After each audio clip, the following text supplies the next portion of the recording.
ಜನನಿ news ಚಾನೆಲ್ಗೆ like ಮಾಡಿ, subscribe ಮಾಡಿ, ಶೇರ್ ಮಾಡುವ ಮೂಲಕ ನಮ್ಮ ಚಾನೆಲ್ಗೆ ಸಹಕರಿಸಿ. ಹೆಚ್ಚಿನ ಮಾಹಿತಿಗಾಗಿ ಸಂಪರ್ಕಿಸಿ ಹರಿಚಿ.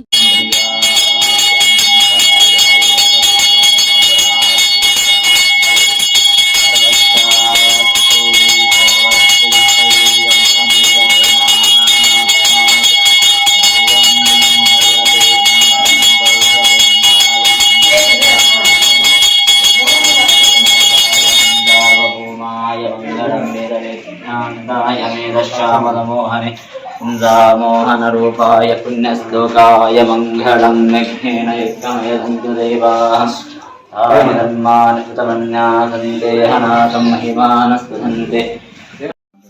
ವಿಶೇಷವಾಗಿ ವರ್ಷ ನಡೆಯುತ್ತಂತಹ ವೈಕುಂಠ ಏಕಾದಶಿ ಪ್ರಯುಕ್ತ ಪ್ರತಿ ವರ್ಷ ಇದೇ ರೀತಿ ಬೆಳಗ್ಗೆ 3 ಗಂಟೆಗೆ ಅಭಿಷೇಕ ಮತ್ತು ಅಲಂಕಾರ, ವೈಕುಂಠ ದ್ವಾರ 6 ಗಂಟೆಗೆ ಮಹಾಮಂಗಳಾರತಿ.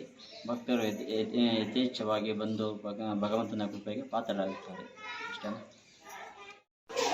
ಇಲ್ಲಿ ಬಹಳಷ್ಟು ಭಕ್ತರು ಬಂದು ಹೋಗ್ತಾ ಇರ್ತಾರೆ.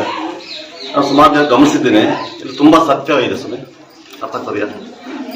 ಬೇಡಿಕೆ ಅರ್ಕೆ ಹೊತ್ಕೊಂಡ್ರೆ ಖಂಡಿತ ಒಂದು ವರ್ಷದಲ್ಲಿ ನೆರವೇರ್ತದೆ ಅಂತ ಹೇಳ್ಬಿಟ್ಟು ಅನೇಕ ಭಕ್ತ ತಿಳಿಸ್ಕೊಂಡಿದ್ದಾರೆ.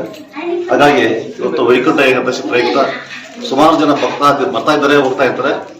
ತುಂಬಾ ವಿಶೇಷ ಇದೆ. ಇಲ್ಲಿ ಏನಾದ್ರೂ ಅರ್ಕೆ ಹೊತ್ಕೊಡ್ಲಿ, ನೆರವೇರ್ತದೆ, ಅಷ್ಟು ಮಾತ್ರ ನಾನು ಹೇಳಕ್ ಬಯಸ್ತೀನಿ.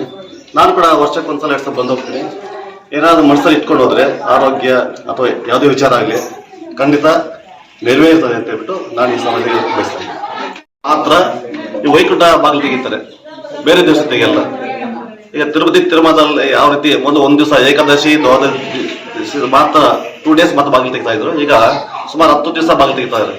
ಅಂದ್ರೆ ತಿರುಮಲದಲ್ಲಿ ಭಕ್ತಾದಿಗಳ ಕೋರಿಕೆ ಮೇರೆಗೆ ಇಲ್ಲಿ ವರ್ಷಕ್ಕೆ ಒಮ್ಮೆ ಮಾತ್ರ ಬಾಗಿಲು ತೆಗಿತಾರೆ. ಈ ಭಾಗದಲ್ಲಿ ಬಂದು ದೇವರ ದರ್ಶನ ಮಾಡಿದ್ರೆ ತಮ್ಮ ಸಕಲ ಕಾರ್ಯಗಳು ನೆರವೇರ್ತದೆ ಭಕ್ತರ ಭಾವನೆಯಲ್ಲಿ.